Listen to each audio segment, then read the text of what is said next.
La falta de educación sexual en el Perú no es solo un tema de conocimiento, sino de desarrollo y tiene como consecuencias la inequidad de género, la tasa de abortos, la pobreza, los embarazos prematuros y la falta de información. Conversar sobre sexualidad ha sido etiquetado como tabú, ya que nuestra sociedad aún sigue siendo conservadora. Entonces, si hablamos del conocimiento de la identificación del niño, del sexo del niño o niña, por eso es que iniciamos la parte de educación sexual, tendríamos que referirnos pues desde los primeros inicios, ¿no?, de la escolaridad. Estamos hablando del nivel inicial, ¿no?, en donde el niño lo primero que tiene que hacer es reconocerse e identificarse como varón o como niña. Que ya van a explorar sus genitales, van a explorar aquellas zonas que son eróticas y que poco a poco se van a ir consolidando más como zonas eróticas para cada ser humano, sensuales, la sensualidad se va despertando. La sexualidad está vinculado pues a tanto a la violencia como también al amor, ¿no? Es lo que los psicoanalistas llamaban pues eros y tánatos. Se les puede ir dando valores, conductas, desarrollar comportamientos de respeto y que los mismos alumnos, los mismos adolescentes se den cuenta que las emociones se pueden controlar. Parte del conocimiento, de lo que yo conozco, yo sé que mis sentidos son 5, igual también debo conocer mis órganos genitales y debo conocer también los cuidados, incluso estamos hablando de la parte fisiológica también, ¿no?, del cuerpo humano. La educación sexual debe ser el camino para autoconocerse físicamente, psíquicamente, emocionalmente, afectivamente, y debe ser tan importante o más importante que las matemáticas, el lenguaje o la historia. Hoy por hoy, con los tiempos en los que vivimos, en los que nuestros niños maduran tan prematuramente, es importante prepararlos.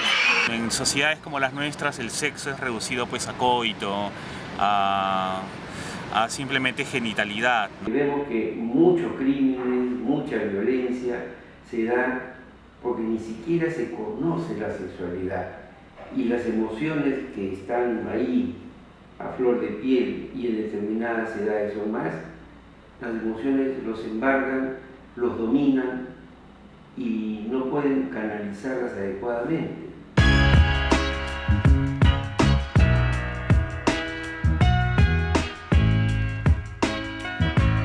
Nosotros como padres también cometemos errores o de mucha sobreprotección o de mucha permisividad o de mucho autoritarismo que no nos permite comunicarnos con nuestros hijos adecuadamente.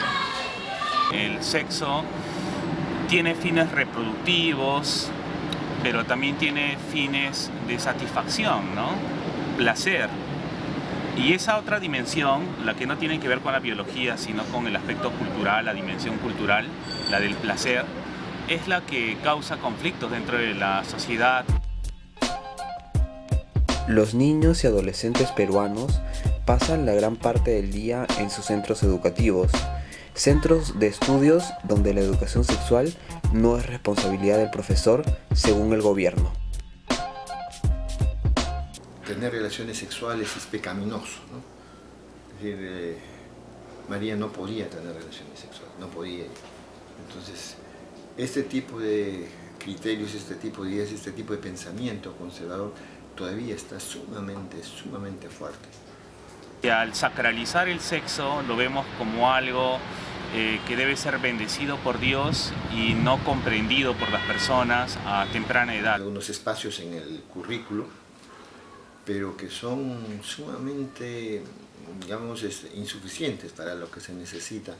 Entonces debemos empezar por comprender el sexo desde una visión terrenal y no solamente desde una visión pues celestial como ha predominado en la historia. Dentro de la currícula del Ministerio de Educación nosotros no tenemos una área de educación sexual.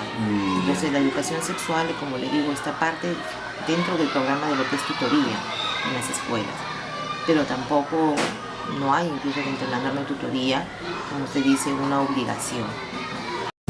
En el 2013, la Comisión de la Mujer aprobó el Código del Niño, Niña y Adolescente, donde el artículo 27 precisa que la educación sexual es deber de los padres y que el Estado solo se encargará de asesorarlos Sigue siendo un discurso de manual, de folleto, algo muy distante, ¿no? De talleres.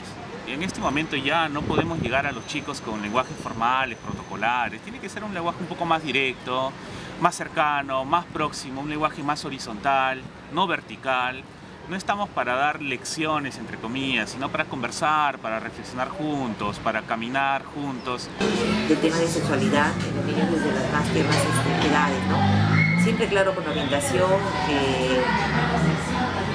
basándonos justamente pues a las edades que tienen los niños, cronológicas, ¿no? La información que debe ser manejada de acuerdo a la edad y la madurez del niño, ¿no? Se trabajan temas como desde el inicio, de la identificación de lo que mencionaba, de identificación del cuerpo, como también incluso hasta el tema de la reproducción, ¿no? La fecundación.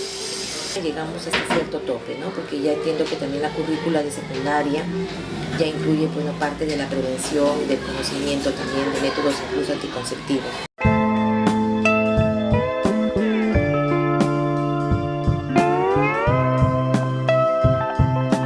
Desde el Congreso se ha planteado que la educación sexual debía suprimirse de las aulas y que eso debía quedar a cargo de las familias. Tratar con seriedad, con respeto estos temas, padre, madre y los hijos, para que puedan tener la confianza. Lo ideal sería que las familias estén alineadas a las políticas del Estado, vinculadas pues a la formación o educación sexual, por ejemplo. Pero no siempre coincide y de hecho vas a encontrar mucha resistencia en algunos hogares. Padres de familia pueden ser aliados, pero también pueden ser un obstáculo. Entonces el tema es que no solamente hay que educar a los estudiantes, sino también orientar a los padres, porque ellos deben ser partícipes de la formación de sus hijos. Que contesten las preguntas de los niños sin darle más información de la que el niño está requiriendo. De la influencia que ellos puedan ejercer sobre las opiniones, la conciencia, el pensamiento de sus hijos es fundamental. Hay familias también que lógicamente no les brindan información y dejan que los niños adquieran la información en la calle. Nosotros queremos que la familia se involucre y que forme parte de del avance, como nosotros vamos también enseñando a sus niños, ellos también conozcan qué es lo que se les enseña. La importancia de la educación sexual hace referencia a las tasas de embarazos y de transmisión de enfermedades, pero también a la discriminación que hacen las autoridades al no incluir cursos que toquen temas de sexualidad en el marco curricular nacional de educación. Muchas veces no tienen una buena instrucción o una buena educación psicosexual, donde puedan manejar los temas de sexualidad con sus hijos, con sus hijas, y que se vea el sexo de una manera sana. En el Perú, los chicos llegan a tener sexo desde los 11 años. Eso es real, ¿no? Y que un padre de familia se sientan horrorizados frente a la posibilidad de que se comente de manera prudente, obviamente, estos temas en las aulas de chicos de esa edad, 10, 11 años, pues a los padres les causa alarma. Anualmente nosotros realizamos escuelas de padres con diferentes temas, pero dentro de los temas también está el tema de la sexualidad, ¿no? Cómo enseñar a nuestros niños a hablar de sexualidad, una sexualidad natural, comprometida, la importancia de la educación sexual en los niños. Hace 2 meses el Colegio Chimbotano Augusto Salazar Bondy junto con la Iglesia Evangélica Conexión Vida hicieron que cerca de 200 alumnos se comprometan con el pacto de pureza, es decir, abstenerse sexualmente hasta el matrimonio. ¿Esta medida será la solución? Lo que estamos planteando es simplemente acercarnos al tema sexual con otra vista, con otra mirada, ¿no? Más transparente, más cristalina. No estamos planteando en ningún momento un libertinaje sexual ni cosa parecida. Creo que las cosas deben darse de manera natural. El respirar, el alimentarse, el tener relaciones sexuales es parte de la vida, es parte de nuestra naturaleza. Y cuando eso se reprime y cuando eso se trata de de contener, entonces explota el sexo de manera digamos, distorsionada. Aquí pretenden educarlos desde los 18 años, desde los 15 años, pero en realidad ya desde antes se inicia. El no tener, el no hablar los temas con claridad, el no ser precisos, el ocultar información, el transgiversar las cosas. Entonces, ¿qué propiciaría que de repente en las escuelas se presentaran casos, ¿no? Situaciones que no deberían darse? Por cada 100 mujeres embarazadas, 24 son menores de 18 años, ¿no? Entonces, estamos hablando pues de una cifra altísima, casi una cuarta parte de las mujeres embarazadas son adolescentes, ¿no? Entonces, eso es resultado, consecuencia de una falta de políticas vinculadas a la educación sexual, pues, más claras, más directas. En las escuelas secundarias es donde hay mayores problemas, mayores situaciones de este tipo de contexto, ¿no? Justo hace pocos días en una reunión escuchaba de una directora de un colegio secundario que había tenido una intervención con una madre familia en la que una de sus niñas había recientemente abortado y la otra niña de primero, secundaria, estaba embarazada. Debe ser algo que forme parte de la cotidianeidad, ¿no? El sexo no debe ser tabú. Entonces, ¿qué es lo que está fallando ahí? Educación, familia, ¿no? También hay que cambiar, como se dice, el chip, porque tenemos muchos medios tecnológicos y que lamentablemente a veces no están ayudando en este propósito. La abstención sexual como remedio frente pues a una realidad, y es que los adolescentes tienen sexo, han tenido sexo, van a seguir teniendo sexo y hay que formarlos, hay que educarlos.